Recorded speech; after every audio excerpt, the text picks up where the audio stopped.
Okay, Sheikh, go ahead, inshallah ta'ala. Inshallah. Bismillahir Rahmanir Rahim. Alhamdulillahi Rabbil Alameen. Wassalatu wassalamu ala Sayyidil Anbiya wal Mursaleen. Muhammadin wa alihi wa sahbihi ajma'in. Rabbi shrah li sadri wa yassir li amri wa ahlul uqdatan min lisani yafqahu qawli. Allahumma allimna ma yanfa'una wanfa'na bima 'allamtana wa zidna ilma. Brothers and sisters, it's my pleasure to welcome you to another episode in our series Giants of the 20th Century. Today I have this great personality from Algeria, bin Badis, rahmahullah. Inshallah, I will briefly cover his milieu and education, his career, his legacy, reformist ideas, and testimonials of scholars about him and his contributions, and something of the wisdom that he has left us. Of course, there is a lot of wisdom, so I have selected only a few of them. But before going into this discussion, I would urge myself and each and every one listening to me to continue to pray for our brothers and sisters in Gaza and Palestine and all parts of the world, wherever they are oppressed and persecuted.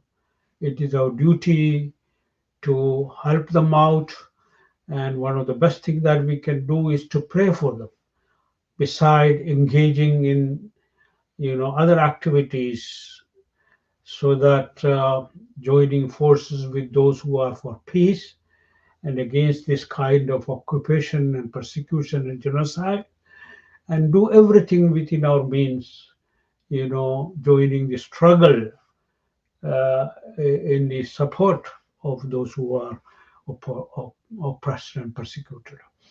Now, Abdul Hamid bin Badis, he lived between, he was born 1889, died in 1940. He was a prominent Algerian Islamic scholar, and he was a mujaddid.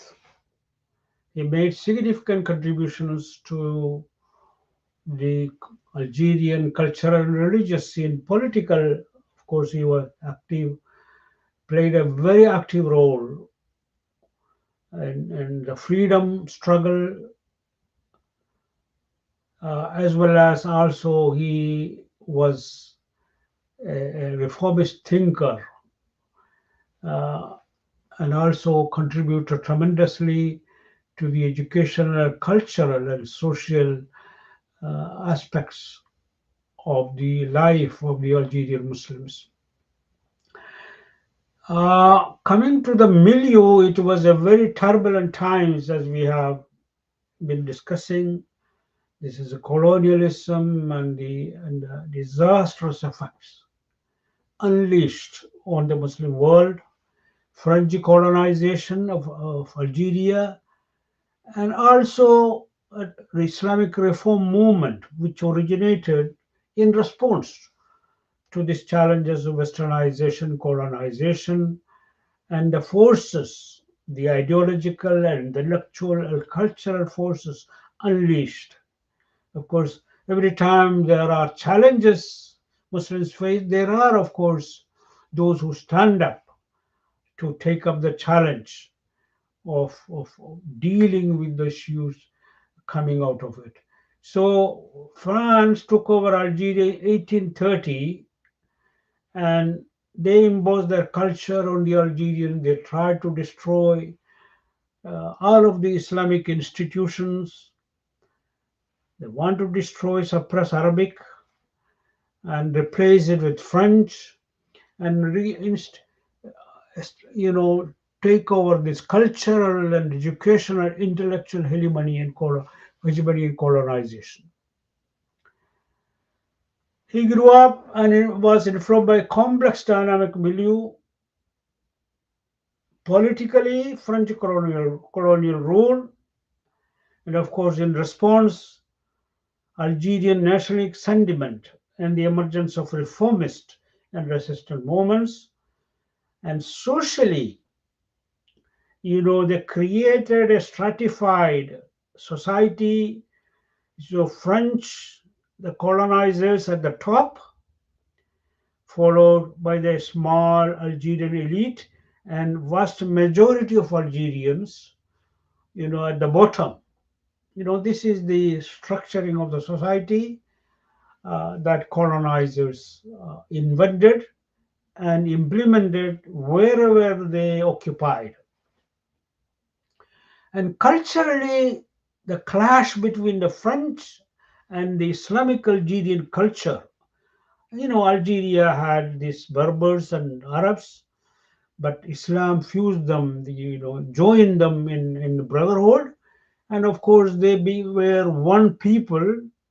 And what the French colonists did is they wanted to create wedge between the two races, ethnic background, and also so that they can destroy, the same tactic the British people used in India, and which we are suffering now: divide and rule. Intellectually, the spread of modern education, and of course, revival of Islamic scholarship, and of course, influence of the reformist thinkers from in the Muslim world, of course, Arab world, as well as in India, wherever Muslims were, there were these reformist ideas and those who advocate reform. So this was the milieu that shaped the worldview of Ibn Badis, and he was a leading figure in the nationalist movement, working for the freedom of Algeria from the yoke of the colonizers. Economic hardships, because they grabbed all of the this is exactly what British people did. They virtually looted the country and left it completely bankrupt, the same that they did in Algeria. They looted the resources, and therefore they exploited, and because of this, the people suffered economic hardships. The racial hierarchy favored European settlers, leading to resentment and injustice. We see this thing now in Israel. The settlers from Europe and America go there, and of course, they take over the Muslim houses, the Palestinian houses, and then remove them, drive them away, using their force and the military and the soldiers and things like that. Similar things happened, of course, not in the same extent, but similar things. And of course, Islamic modernism emerged in the 19th and early 20th centuries, and they were trying to blend the traditional values with modernity. Several intellectuals, of course, we have been mentioning this, but in the case of Ibn Badis, this thought thinking played a great role in shaping the outlook and the career and the work of this great revolutionary thinker and reformer and scholar. First is Muhammad Abdu. Of course, he is a prominent Islamic scholar, reformer, and he played a great role in reforming Islamic thought. We have covered him before. Ibn Badis was influenced by Abdu's ideas. Of course, he produced great works, and of course, there is a great tafsir work which he started, completed by his student Rashid Rida, and of course, the great influencer of Abdu was Jamaluddin Afghani, the pan-Islamic activist and intellectual. Of course, he stirred up the modernist movement and the anti-colonialistic resistance all over the Muslim world. Wherever he went, this was his mission, to free Muslims. And of course, then Abdu's disciple Rashid Reza played a great role, influence, and Ibn Badis was influenced by him. And in the case of Algerian intellectual background, Ibn Badis was greatly influenced by Amir Abdul Qadir al-Jazairi. He was a great Sufi sheikh, but he was a fighter, a worker. He led the movement against the French colonizers, and of course, uh, he left also a great legacy of literary works, as well as set an example for Muslims, spiritually and morally and politically. Malik Bannabi, another Algerian intellectual, also this kind of vision, his vision also influenced. These intellectuals, along with his traditional education and exposure to modern ideas, so this combined factors, that was the unique perspective contributed to Ibn Ubadi's unique perspective, and of course, played great role in his significant contributions not only to the Algerian national movement but also the reform movement in the 20th century. Okay, we have already, among some other influential thinkers, Hamdan Loudisi, his early Quranic teacher, who instilled in him a love for knowledge and a commitment to serving the Algerian people. This is very, very important. So, a scholar, you have so many scholars who are sitting in the ivory tower, and they are in the books. They don't relate to the masses. They think that their service to Islam is to teach this legacy of texts, and they are not concerned with what is going on the ground, lives of the people. Of course, that is not the kind of mentoring that this great scholar Hamdan imparted. He instilled in him a love for knowledge, but also activism. Scholars should be active, should try to work for the welfare and the progress and advancement of the society. So Ibn Badis was encouraged to go pursue higher studies, and also warning him. His teacher mentor warned him because there were a lot of other scholars who were just, uh, you know, bought by the colonizers, as we will see today all around us. The scholars bought by the colonizers, by the imperialists, by the monarchs, and they work not in the interest of the people or Islam, but really against. So his teacher warned him never ever allow himself to be pressured into, no matter whatever the intimidations and promises. Of course, they struggle hard, work hard to enlist the support of the so-called scholars so that they can perpetrate the exploitation and the colonization.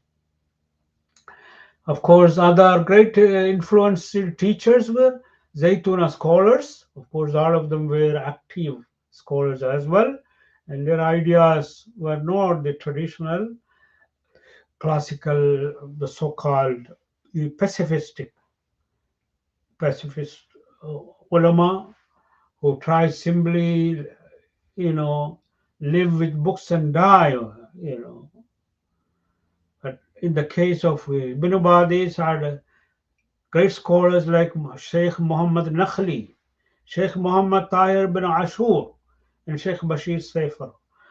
All of these people were great scholars, also active and, of course, concerned with the reform of the society and working for the benefit of the people. Of course, another influence on him was he was a Salafi. Of course, when we say Salafi, there is a two, it can be used in a good way or a bad way.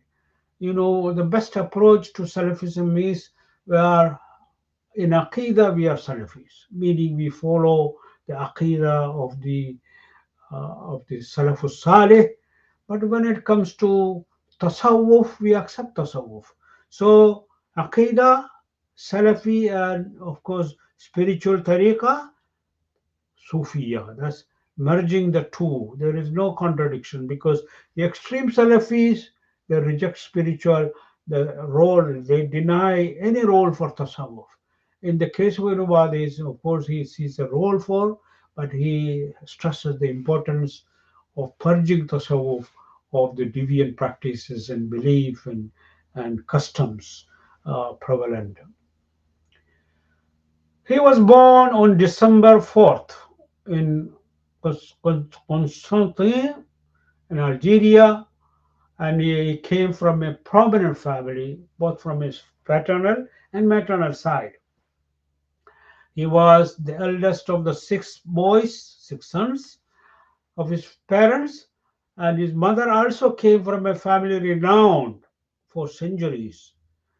So he is fortunate to have been born into a family, uh, who had dedication to knowledge. So his father, he started by memorizing the Holy Quran at 13, and his father, who was a scholar, Sheikh Muhammad Mustafa ibn Badis.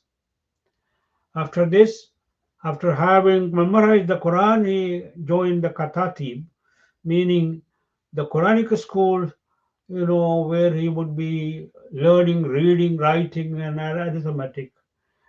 And then, of course, he also studied Maliki jurisprudence. Of course, in North America, mostly they follow the Maliki school of jurisprudence, which have made great contribution. Of course, there were eminent scholars like Tahir, Ashur, we mentioned, and others. The whole family of Ashur family, and of course many others. Some of them we already covered. The great scholar Ashur, and as well as others. So Arabic grammar and literature. But then, after having done that, he goes on to pursue higher studies at the prestigious Zaytuna University in Tunisia. After having spent 5 years there, learning from scholars like Nakhli, Qarawi, and Sheikh Muhammad Tahir, he received that ijaza, teaching license. Of course, ijaza is alim, degree, or ijaza is a alim, that is, of course, that will be the key, providing him with the key to investigate, to research, and of course, excel in his intellectual grasp and then making contributions. Of course, this ijaza is only a key actually, and as we got our ijaza in India as well as in Medina, we were told, now you are not ulama yet. You have the keys. You need to use these keys, to investigate, to research, and of course establish the scholarship, and we have to prove that through your career, the literature, and whatever work you do. So after completing his studies, he returned to Algeria, and he is now imbibed with these reformist ideas because he distrust to see the backward conditions of the people, because they had strayed away from the Christian path of Islam. So he has this vigor, reformist zeal to work, educating people against, innovations and deviations. So what happens when a scholar is swimming against the tide? The tide is they want to keep the status quo. So when a scholar tries to educate people and challenge this kind of misinformations and guidance and corrupt customs and practices, elicits opposition, and he may face trials and tribulations. This is what happened. The Mufti of the place, he was very, very angry with what he did, because of course it will undermine his position. So he tried to mobilize people to stop him, and of course disrupt his teaching, his classes, and finally he was forced to give up teaching. Of course, he couldn't continue. So what happened? He became disillusioned, and he traveled to Hijaz. Of course, this is another milestone, because after having studied in Zaytuna and and came up with that zeal to educate and reform the society and the milieu. He goes forward and then, of course, advances his studies by associating with scholars in various parts of the world, and of course, which would strengthen his determination to serve the cause of Islam.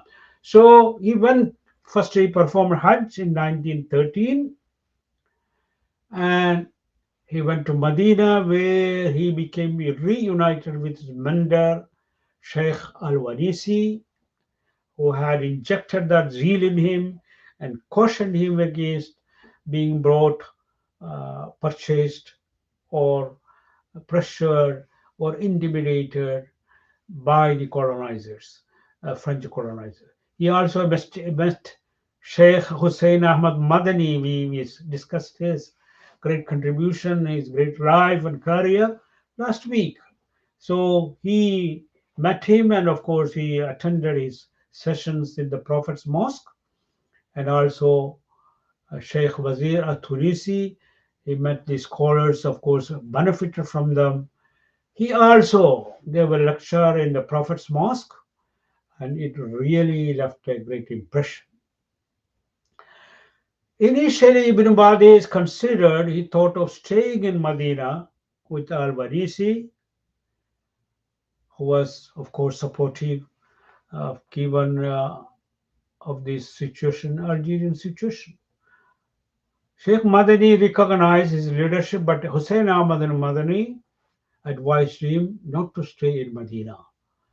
Because here Hussein Ahmad Madani, the same way, even though his family wanted Hussein Ahmad Madani to stay in Medina, and he stayed there 17 years, and his family wanted to continue staying in Medina, but because of his care for Islam, to help the cause of Islam in India, he went back. So he advised Ibn Badis that he is needed in Algeria. Of course, there are scholars in Medina and Hijaz who can help the people there. So, of course, they look at the scholars, not looking at their life for their personal benefit, but what would be the mission? How would they help pass on the prophetic legacy? Ballighu anni walau aya, convey this message from me to those who are absent, who are not present here. So, of course, this the way how Islam spread all over the world, because scholars went to places where they are needed most, and while doing so, relocating, they face a lot of trials and tribulations. So they met those challenges with patience and tawakkul and trust in Allah subhanahu wa ta'ala. Now, of course, then he continues, he embarks on his career, and of course, is full of so much work he has done. Let us summarize a few significant literary contributions first, then we will go to the others. He founded a distinguished, prestigious journal, Ash-Shihab. He founded it and he edited it for years from 1925 onwards. And the purpose of the journal was just like Al-Urwa al-Wusqa, the journal, initiated, founded by Jamaluddin Afghani and Muhammad Abdu, to disseminate these progressive ideas of reform and freedom, fighting for freedom, and of course, awakening the Ummah. The same was the theme, the motto, and the slogan of a Shihab prestigious journal founded by Ibn Badis. So, Islamic reform and decolonialism. And of course, he also wrote tafsir. He interpreted the Quran verses, of course, with the modern view, relating them to contemporary issues, because that is the purpose of the Quran, because purpose of the Quran is to guide us. Navigation, it is a GPS for us to navigate through the rough waters of life. And of course, he also wrote hadith commentaries. And his purpose was to analyzing the Prophet's saying, addressing various moral and social challenges in the Muslim community. It's not an abstract discussion. Nothing of this he did in abstract way, but to address the issue, the present condition of Muslims, and help them move forward. He gave public lectures on Islam, the importance of Arabic language, because he considered Arabic language as the thing that important for in Islam. Without Arabic, preserving and transmitting Arabic and strengthening it, Muslims will be cut off from their roots.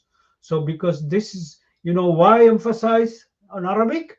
Because French people wanted to replace Arabic with French.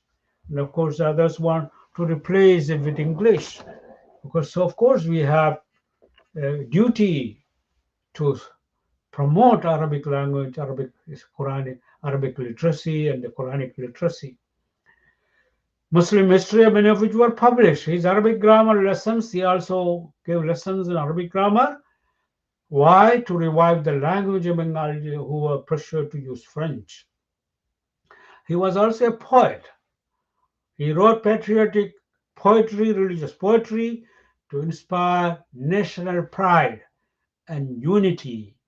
And these poems were published in that prestigious journal he founded and edited, and as well as other periodicals. He wrote in other periodicals as well. He wrote treatises, manuals on education and reform, Islamic education role in resisting colonialism. Very, very important. The need to teach Arabic for cultural preservation. Islam's role in building a moral society. All of this, they are linked together. And of course, although he did not issue fatwas in the normal way, but he issued fatwas on education, social justice, and blending Islamic law with modern ideas and focusing on reform. Ibn Badis also worked on the biography of the Prophet, and he wanted to show how the Prophet becomes a role model for us to achieve the moral and social reform, and how we can be inspired from the Prophet's mission, Prophet's career, from his stories, his seerah, and we get that fire and fuel, to fight colonialism.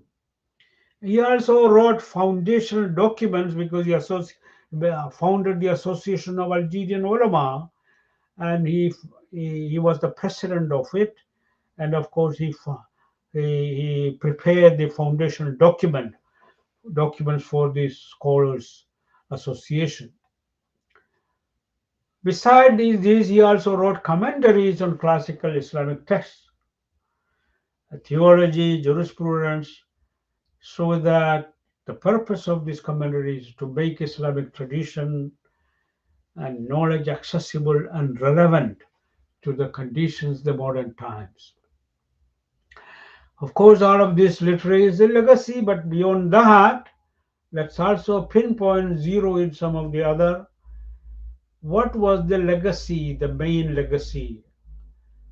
Is to summarize, revival of Islamic and cultural identity, because this Islamic identity and cultural identity of the Algerians were eroded, undermined by the colonists. Of course, this is what they do.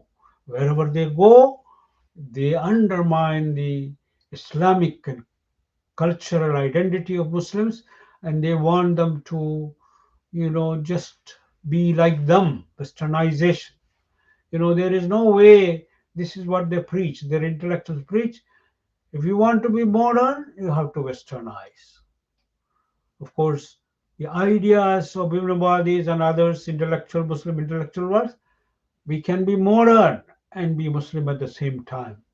There is modernization for Muslims doesn't need to be call for westernization. Islam is flexible, adaptable, because Islam is universal. It can accommodate, it can help us navigate through the modern challenges Muslims are facing, and we have the resources within this ummah, within this our religious and intellectual legacy to help us. And of course, he worked for promotion of Arabic language. We already mentioned that. So he wanted not just Arabic as a second language, it should be central because that is the language, and he want counter the colonial policies to replace it with French. Educational reform, we mentioned that he modernized Islamic education. It's very, very important because there is a standard way of educational curriculum. He wanted to revise that, modify that, integrating contemporary subjects, and of course, laying the foundation for an Islamically based educational system for Algeria. He also founded schools and spread of schools on Islamic sciences and Algerian history, offering alternatives to colonial education. We mentioned that he founded the Algeria Association, of course, in cooperation, listed all of the ulama that he could, and most of them, except a few, opted out because they thought he was too progressive, too reformist, and they wanted to keep the status quo. Religious and political, he advocated for religious reform and cultural revival, and of course fostering nationalism. Of course, nationalism, and Islam for him, Algerian nationalism does not contradict Islam because we are Algerians 100%, we are Muslims 100%, we are Arabs 100%, and Muslims 100%. This is the kind of ideas he promoted. Social and political mobilization. He wanted to mobilize the ulama, the ummah actually, and we cannot mobilize the ummah. You cannot unite the ummah unless you mobilize the intellectuals, the scholars. So that's why he wanted to in the fight for cultural, political, national identity. Inspiration for Algerian nationalism. He was a great inspirer. He focused on identity, galvanized Algerians in their struggle for independence, shaping the moment leading to Algeria's liberation in 1962. Core symbol of Ibn Badis becomes a symbol of resistance, embodying independence, cultural pride, and religious devotion. Of course, influence on Islamic reform movement. All these ideas influence Islamic reform, advocating a return to the foundational text, calling for independent reasoning. We have to practice ijtihad to address modern challenges. Legacy in the Arab world. His work resonated with the reform movements and education and reform in resisting colonialism and modernizing society. Thanks to his efforts and career and struggle and contributions, he's celebrated as a national hero. And there are many streets, schools, and institutions in Algeria named after him. And every year they honor his memory, and they had Ibn Badis Day. His influence inspired reformist movement, championing a balance between tradition and modernity, because he want the advancement and the progress, organically linked to the past. This is one thing very important. He doesn't want westernization, transplanting Western institutions there. Whatever we take that which is authentic and genuine and beneficial, and we have to make it, found. It has to be planted in the soil and our roots. It has to, in order for anything from outside to be established in Algeria, it has to be organically linked to the Algerian Islamic past. And of course, so this is the kind of Ibn Badi's legacy lies in his dedication to preserving Islamic identity through education, cultural resistance, and religious reform. So, education, political, a cultural renaissance, of course, awakening, Nahda, because that the change will take place first in thought, and then it is translated into words, into actions. This is how change takes place. His work laid the foundation for independence and continues to inspire reform movements, making him a revered figure for cultural and religious reform. Now, some of his reformist ideas. Number one is he was highly critical of the blind imitation. Muslim scholars continuously, even you see it all the time, somebody is asked a fatwa question, so he lists what is written in the books. In fact, this is not fatwa, as Imam Ibn al-Qayyim put it very, very eloquently. He said, this is like a physician you go to, instead of checking the patient and the background, his diet and where he's living and his conditions, he goes into that book and prescribes. That's not going to work. That's not going to cure this person. So the Mufti cannot just simply quote from the sources. He has to relate it to the condition, to the background, and to the whatever this particular patient is suffering from. So the question has to address the real need of the person who is asking, help him resolve that issue Islamically.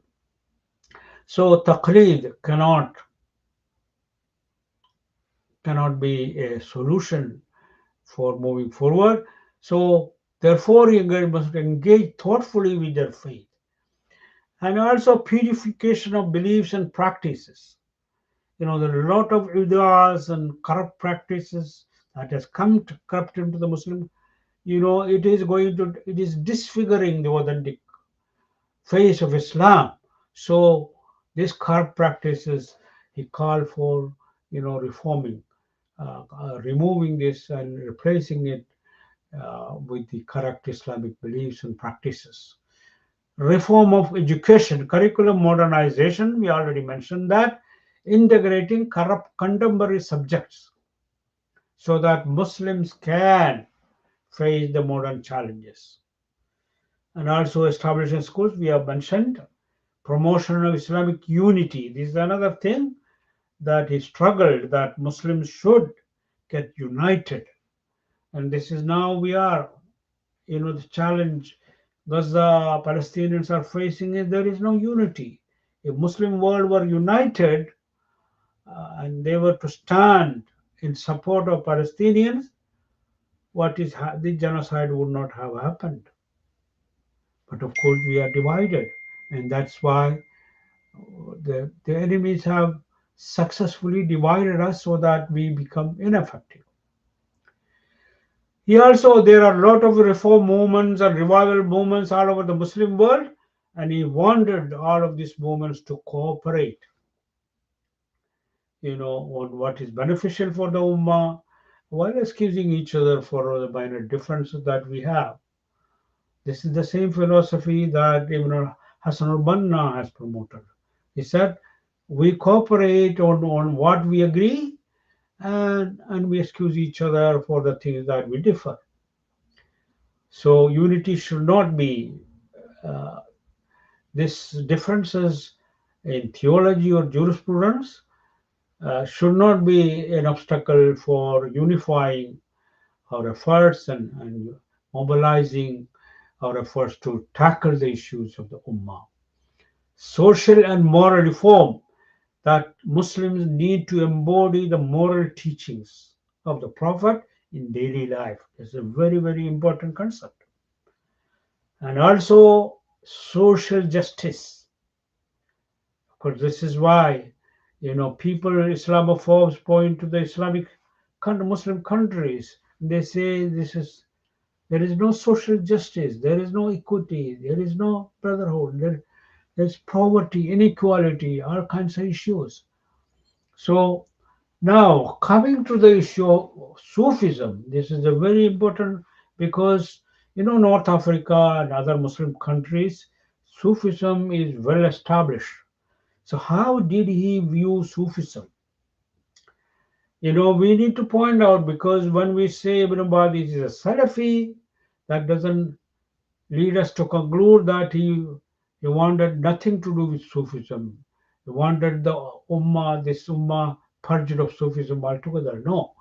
He understood that there is a role that Sufism has played. It has had a positive role, and the Sufi sheikhs have played a positive role, including Amir Abdul Qadir Jazairi, and of course, and others. So, but what is wrong with Sufism, we need to distance ourselves from. So, spiritual depth of Sufism, he recognized that. And but at the same time, he criticized the deviant practices and innovations. So these practices had crept into the Sufi orders because they deviated from the authentic Sufi masters, and Imam Ibn Taymiyyah has put it correctly. The Mashayikh, the original Mashayikh of Tasawwuf, they said, our tariqah is built solely on the foundation of Quran and the Sunnah. And whoever says something that is cannot be sanctioned by the Quran and Sunnah, it's not tasawwuf. We should, declare our innocence of it.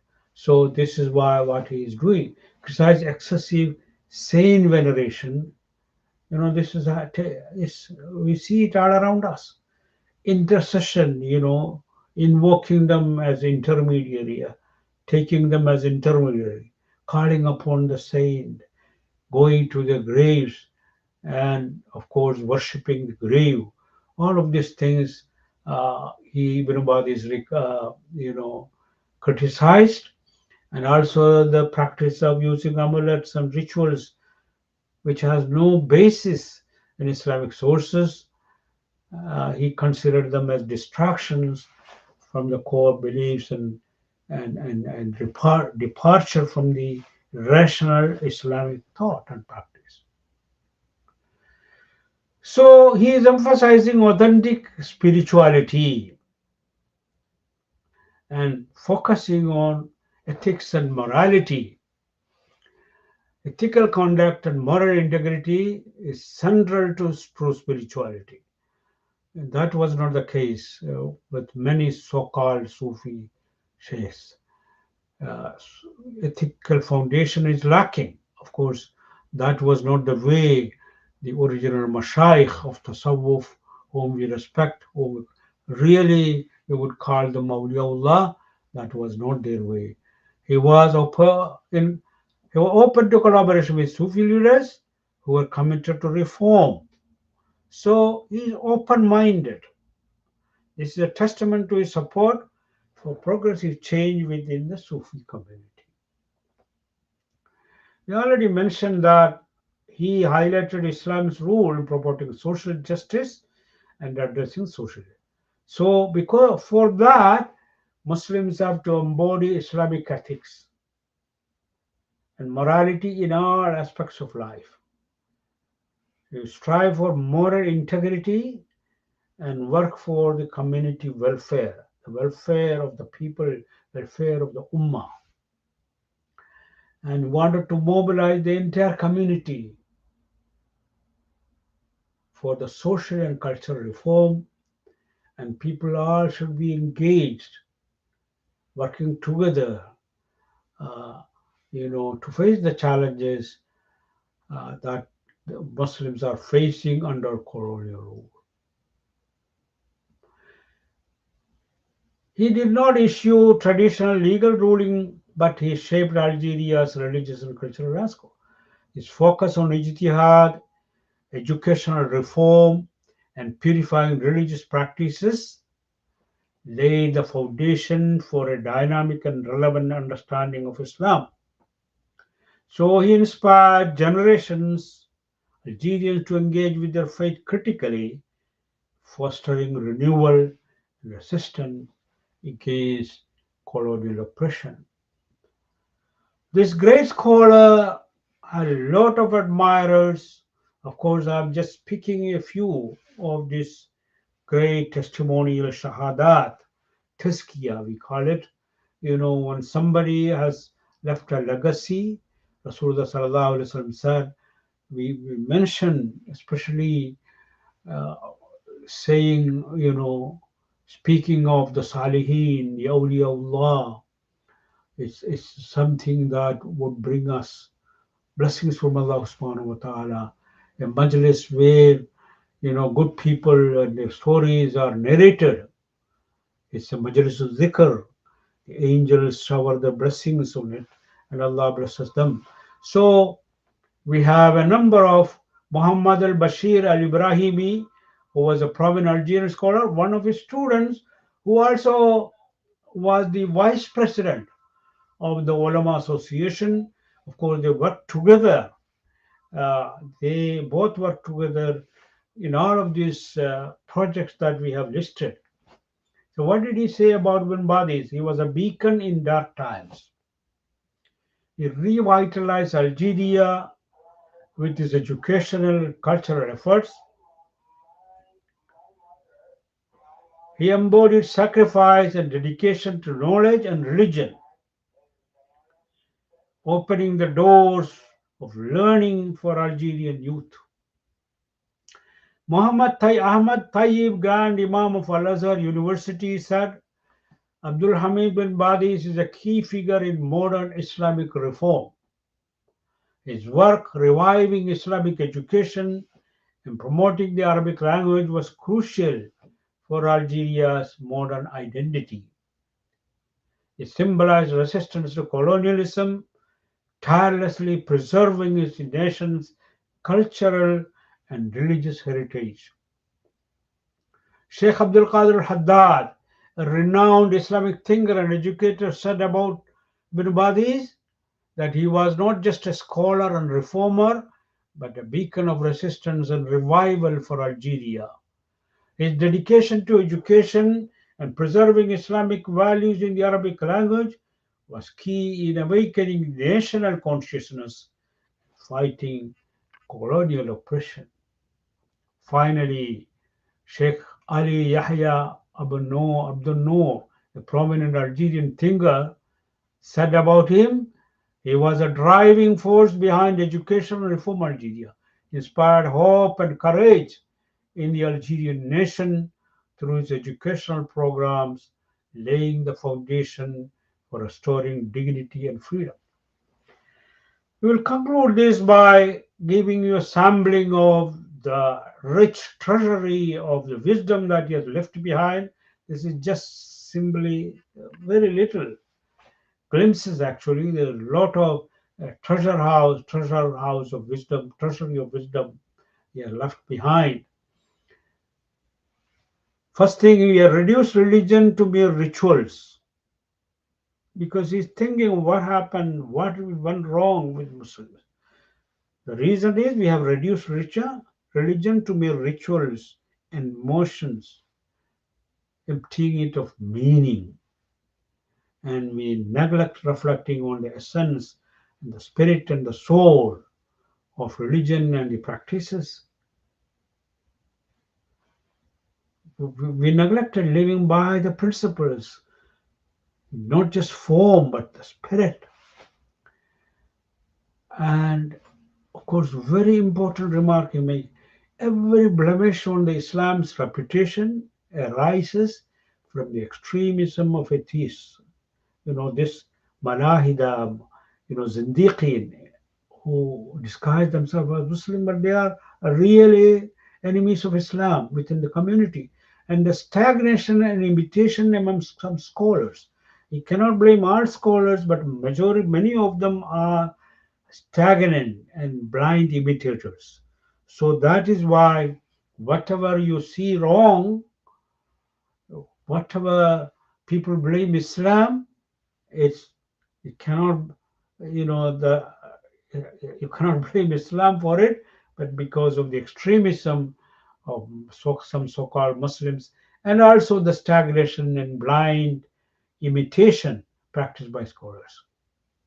For him, Islam is a faith grounded in realities and sciences. Of course, because Islamic revelation started with the order to read. So we are ordered to read. Allah did not issue the order first to pray actually. Iqra, read. Alladhi allama bil qalam, the one in the name of your Lord who taught through the medium of pen. So how can we say Islam is against sciences? Because when it is, extolling the importance of reading and creation of knowledge and civilization. So Islam is grounded in realities and sciences, not confined to traditions. So let us cast our illusions. Even though it may appeal to us and embrace truth, we have to critically examine our history, what went wrong, and what did not go wrong, and of course, revive it. Knowledge is our weapon, reform is our path, and freedom is our goal. We need to use the weapon of knowledge, arm ourselves with knowledge to fight the challenges, to revive ourselves, and we need to be willing to reform after we have critically examined. And then what will happen is we will be free from political, cultural, intellectual, and moral colonization. A nation cannot rise except by the advancement of its men and women together. Another very important point that, of course, we talk about, or ulama talk about educating men, and they are very, very slack, very complacent about educating women. But that was not the way Prophet ﷺ did it. The Prophet educated women, empowered them, and many of the transmitters of his hadith were women actually. He trained Aisha radiallahu anha to become one of the greatest transmitters of the prophetic legacy. Umm Salama and others, we owe it to them. They were the ones who not only, they were not passive recipients, they were transmitters. They have the narrators of the story of Islam. So we need to go back to this tradition that the Prophet has set. So education is the key, education of men and women. The unity of Muslims is the way to the strength and dignity, and this nation cannot rise except by cooperating in righteousness and piety. If I were they did nothing but reform children's education, that would be honor enough for me, enough legacy. Of course, he did more than that. So he worked hard to spread education of all levels, from the children up to the top. A people can only rise by reforming the morals and educating the children. And cooperation is the basis of success. And a nation cannot rise if its members do not work together to achieve its goals. And of course, you want to make Algerians and Muslims proud of their past. If you don't learn your history and are not proud of it, you will cut off from your history. We are a people with a long history and great civilization, and we will never be satisfied with replacing our identity and culture with the colonizer, what they want to impose on us. They want Muslims to get rid of their history, to detach themselves, cut through their roots with history. And this is the greatest danger. And of course, this is happening in front of us. So we need to bring back the Muslims back to their history. We have a tradition, we have a legacy of intellectual, cultural, and spiritual and moral legacy. We need to build on that. Islamic there is no hope for Islamic renaissance unless there is unity. Whoever does not think about this, far from Islam. The Arabic language is the language of the Quran and Islamic civilization. We must preserve it under all circumstances. Freedom is the most precious thing a person can have, and one who lives as a slave loses everything. So we need people to free their thoughts, because unless we watch, we get carried away and imbibe all those things that are spread in the newspaper and the media. Whatever we read, whatever hear, we need to critically examine it. Otherwise, جاءكم فاسق بنبأ فتبينوا, verify, scrutinize, examine, critically examine what we hear, what we read, what we think. So a nation cannot rise.